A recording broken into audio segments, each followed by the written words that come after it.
Hey, Nikki Brown here, no matter where you are and what part of the world you're in. I hope that you're having a good day. So, I have been talking about meditating for years, and I think more and more people are starting to catch on and understand that it's actually a good thing. Um, so, for those who are skeptical, um, I found this article called Theology Thursday, a Christian perspective on meditation. And it says meditating on who God is, what he does, and if you call God he, she, it, universe, ancestors, creator, most high, Ra, Amun Ra, Olodumare, Elohim, Allah, Jehovah,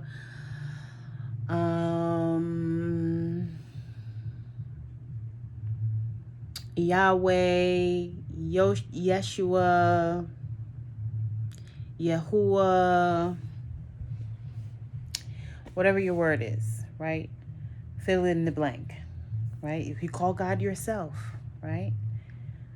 Because whatever I am, God is. I am that I am. Um, um, Again, just fill in the blank, right? You don't have to use that word. Especially if you understand the etymology of that word. But that's a whole nother topic that I'm not going to get into. Anyway, it says what God does, what God has done, and what God continues to do will shape someone's thoughts, character, and actions. Both Psalms 1 and Psalm 119 call people to meditate on Scripture. Psalm 1 explains that when believers meditate on God's word, they will be blessed with flourishing, just like a tree flourishes if it is planted by continuously running water and nourished by a constant source of life. Regularly meditating on the Bible will nourish the soul. Psalm 119 explains that when people meditate on Scripture, they will be able to resist sin and live wisely, another indicator of human flourishing. So everybody has knowledge of something different. So again, if you read the Bhagavad Gita, if you read the Torah, if you read the there's so many holy books, right? It's not just the Bible. Although in America, most people gravitate towards the Bible because that's what they were taught to gravitate towards, right? But that's not what everybody's philosophy is. Whether you gravitate toward affirmations, whatever it is, basically that's what this is saying. Read good words, right? It goes on to say that as individuals meditate, their character changes. They become filled with the fruit of the Spirit. Again, some people don't believe in the word spirit. It's totally up to you what word you fill in right there. They become filled with the fruit, which is love, joy, peace, patience, kindness, goodness, faithfulness, gentleness, and self-control. And it refers to Galatians 5:22 through 23. As a result, they are more patient and content. They are less anxious and more peaceful. They are more able to love, serve, and give joyfully. The practice of meditation grows the believer deeper into his or her relationship with the Most High, which in turn results in more loving outward action toward others. Meditation is not only about self-care, it is about others' care, because a deeper relationship with the Most High will always result in loving action outward towards others. I know this to be true. I know that years ago, I was told my son had ADHD, and then I was told I had ADD. Once I started meditating, and this was back in 2003, I realized that I was less all over the place, right? I was able to sit and focus, and it took a while to get there. And even now, like when, you know, even when I meditate, sometimes I do have to. So when the thoughts come, right, I pretend that I'm looking at it as if it's a movie. So I change my perspective. Instead of getting consumed by the thoughts, I just try to watch the thoughts, if that makes sense. And not say, oh, well, this is what I have to do, or this is what happened, or this is where I'm going, or whatever the thought is. I'm hungry, what I want to eat, whatever the thought is, right? I just do my best to take a step back within myself and watch it as if it were a movie. And then a lot of times it will pass. And there are times when there are no thoughts and I can actually get deep into the meditation. But this definitely takes practice. And I've always recommended start with 5 minutes. 5 minutes of silence and quiet time can make a world of difference in your whole day, right? Some people do it for 15 minutes, 20 minutes, an hour, several hours, several days. Of course, that's someone who's more of a monk or someone who maybe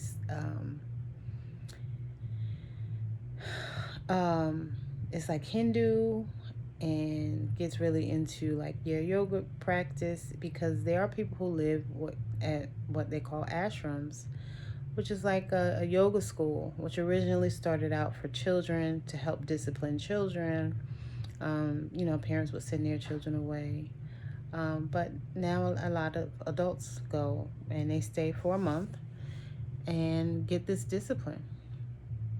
Of course, you don't have to do that, but that is an option for those who are interested. And, you eat vegan food for the most part.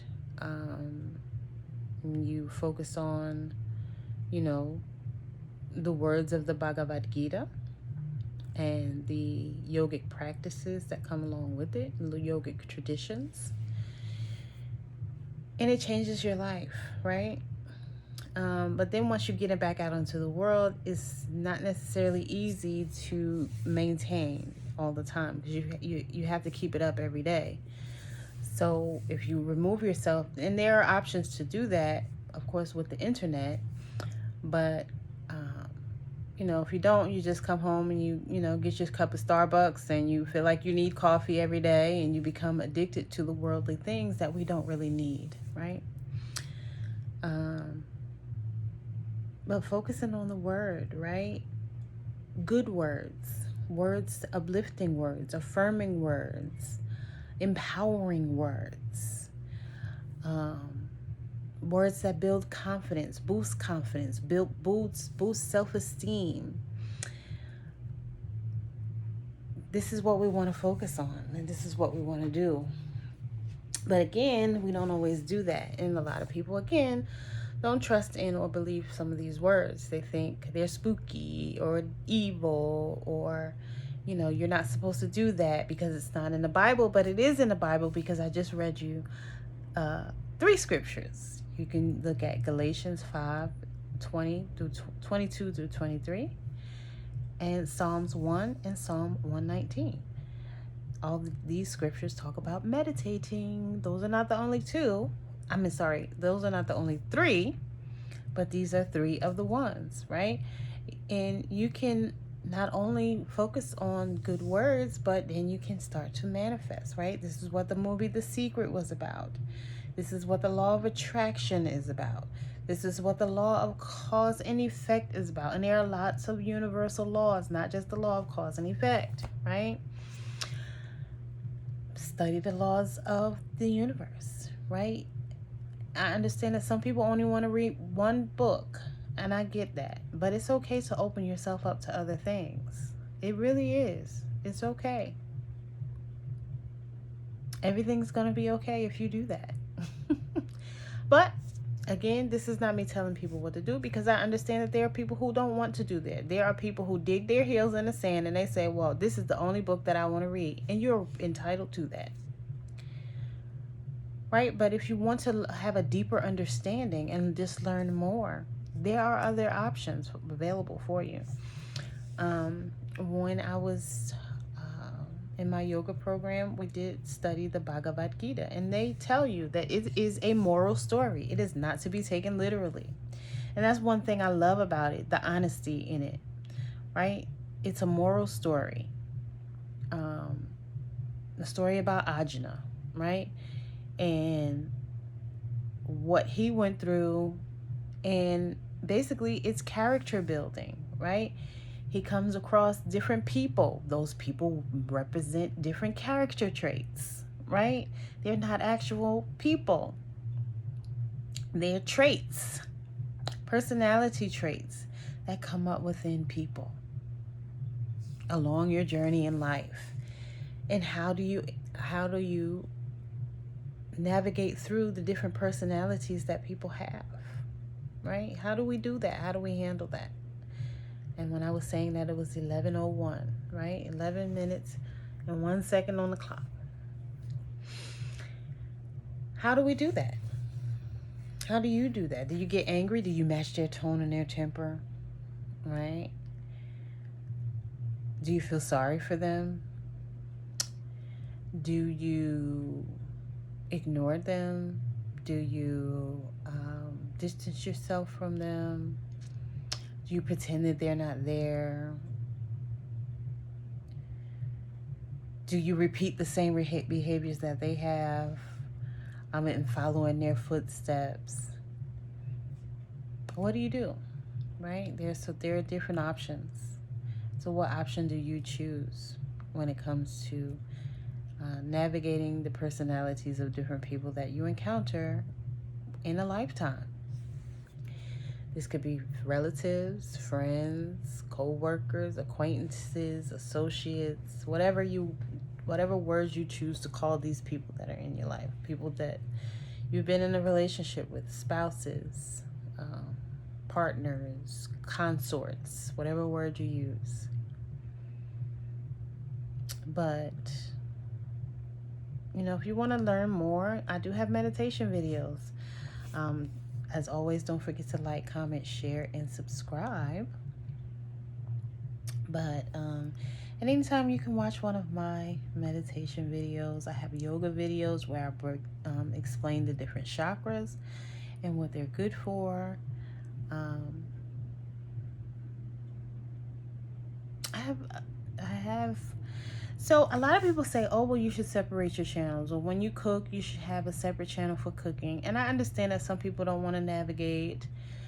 But there are lots of people who do have videos that, where they're shopping one day and cooking the next. But see, that's more entertainment, right? Whereas my topics vary. I enjoy having varied topics because that's how my mind thinks. I typically don't stay focused on one thing.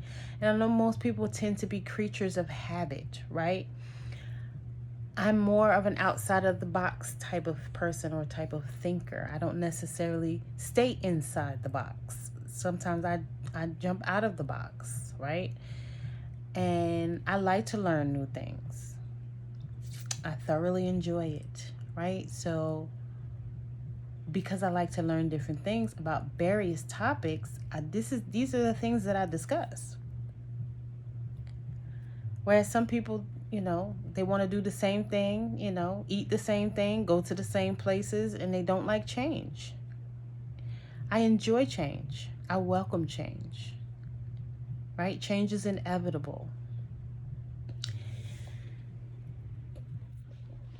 And, I don't know. Meditation is great for opening the mind, right? Exposing the mind to new things, different things that you may not be interested in otherwise. Because the more you meditate, you get messages. So people who believe in dreams, or, they'll say, oh, a relative or an ancestor dropped a penny for me or left a feather for me. These types of messages come to you. and more frequently, because now you're open to receiving them. Whereas if you don't meditate, you just continue being distracted and focused on, well, what's on TV? What am I going to eat? And it just becomes like, as they say, a rat race. And you just on that hamster wheel spinning around in a circle, doing the same thing and expecting a different result, and it never happens. But when you change your mind, you change your life, right? Change your mind, change your life. Change your life for the good. You know, it's not necessarily easy to break bad habits or old habits. I don't really like the word bad, but that's a whole nother story. But change is good, right? A lot of people think of change as, not a good thing, but it actually is. And when you meditate with feeling. I know a lot of us, were raised, cut that crying out, or don't make me give you something to cry about.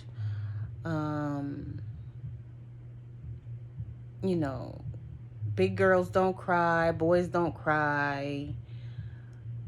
And it teaches, it's a false sense of reality, and it teaches people to be very unrealistic and to bury their feelings and not really say how they really feel or what they're truly thinking. And this is men and women.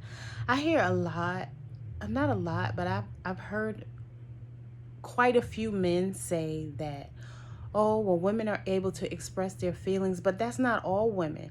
There are some little girls, yes, they were able to cry on someone's shoulders, but there were some little girls who were raised just like boys, because let's tell the truth about it. A lot of mothers, they wanted a son, right? So they treat the little girl like a boy.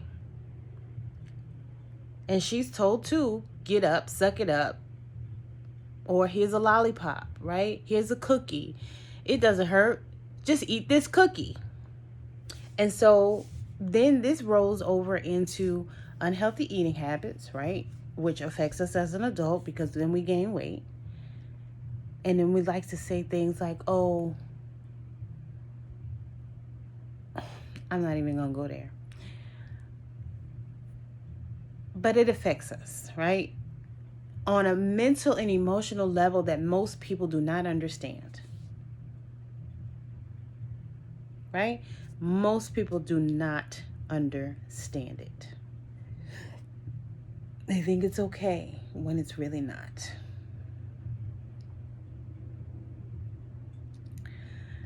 And telling someone to suppress their emotions is very detrimental to someone's mental health. And once people realize that, a lot of people, again, they don't want to change, especially. And I shouldn't even say especially, because there's a lot of women who'll say, oh, if you cry, you're a punk bitch. Or real women don't cry. And these things are not true. And again, a lot of times men think it's just them, but it's not just them. And then we attract who we are, not what we want. So then they end up dating a woman who's just as emotionally detached as he is. Or they meet one who's completely emotional and they can't handle it, because there's supposed to be a balance. We all have masculine and feminine energy, and that energy should be balanced. It should not be too much emotion, and it should not be extreme logic, right? It should be right in the middle, where you can express yourself without being overly emotional, and you can have the logic that you need to accomplish goals and have confidence and high self-esteem, right? The confidence to be who you are, right? Be yourself, right? With confidence. Not, because I don't have a certain amount of money, I'm going to buy a certain kind of car to make people think that I have money. I'm going to wear a certain kind of clothes to make people think that I have money. I'm going to,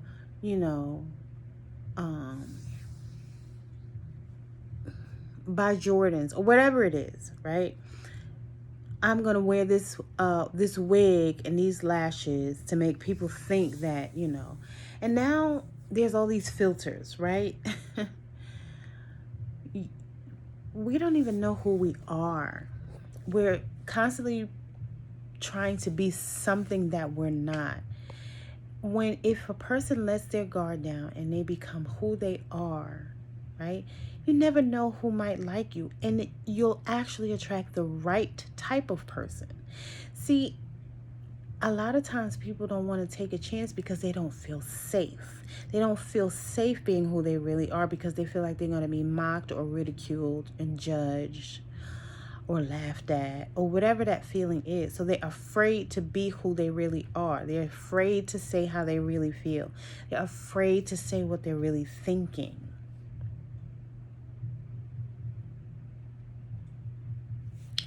And they think that a certain amount of money or a certain lifestyle or, having certain things is going to make them more likable, right? Or even some people think that people should bow down to them or look up to them because they have certain things, right? Or live a certain lifestyle.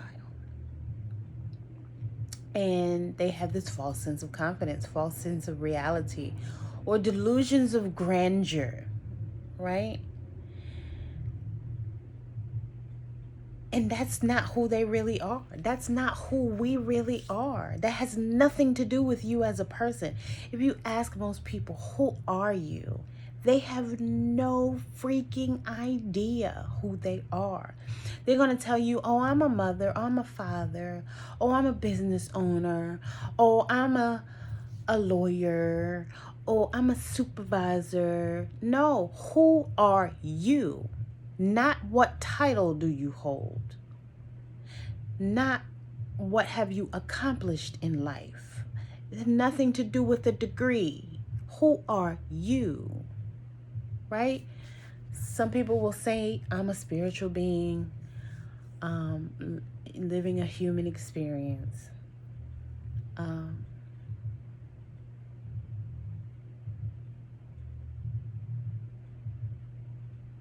But even that,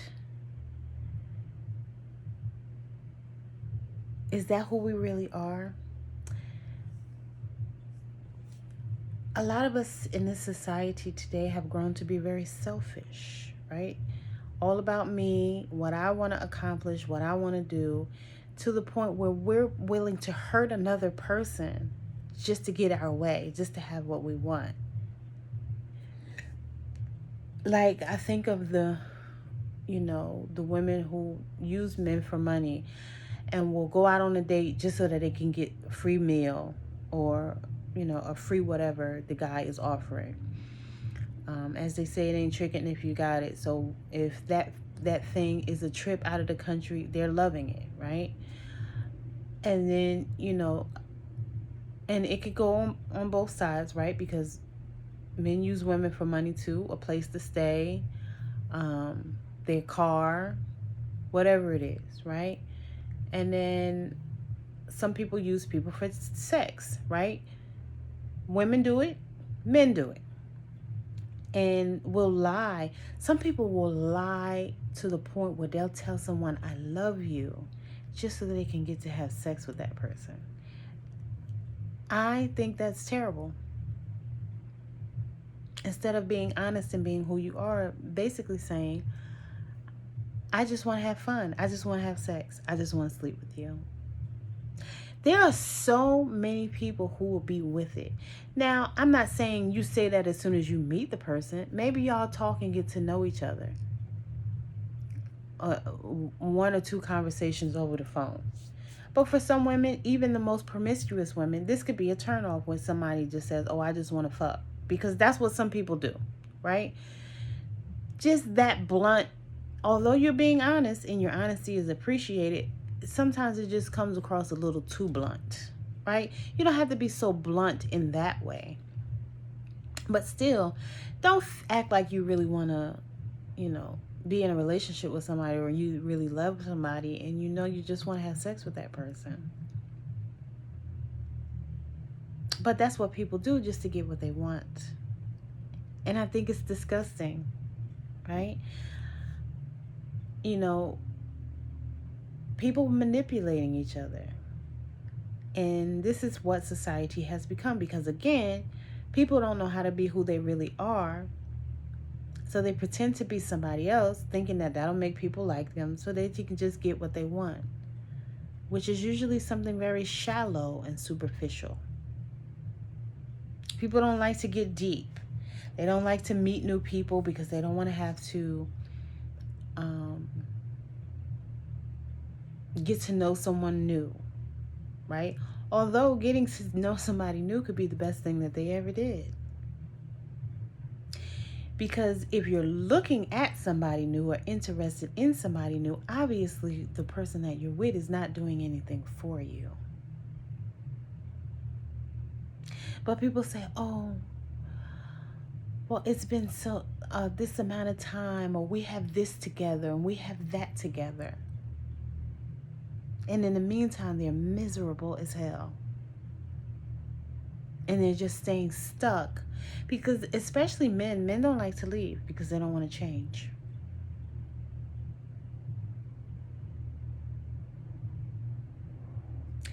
And it'll take, a lot of times it takes for the woman after 25 years to finally say, I'm sick of it and I'm out. And just leave him high and dry. Which that in and of itself is problematic, because why does it take you so many years to finally say I'm done, when you knew that who this person was when you first met this person, right? People show you who they are. It doesn't take you that long to, figure out that this is not the right person for you.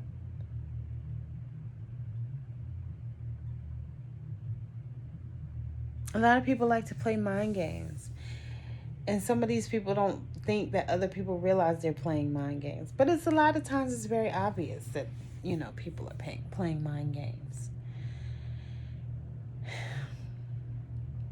I don't know.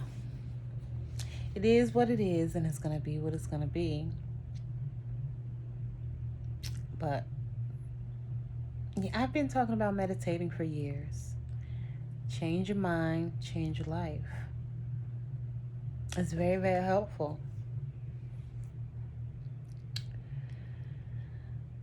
But you only do it if you want to.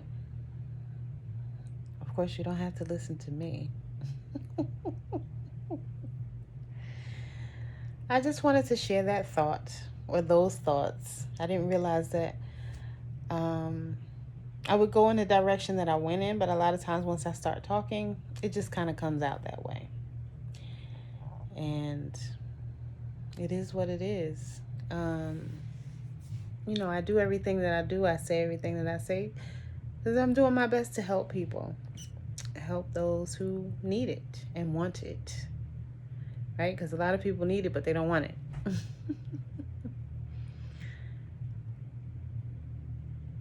But a part of meditating too is eating better, eating healthier.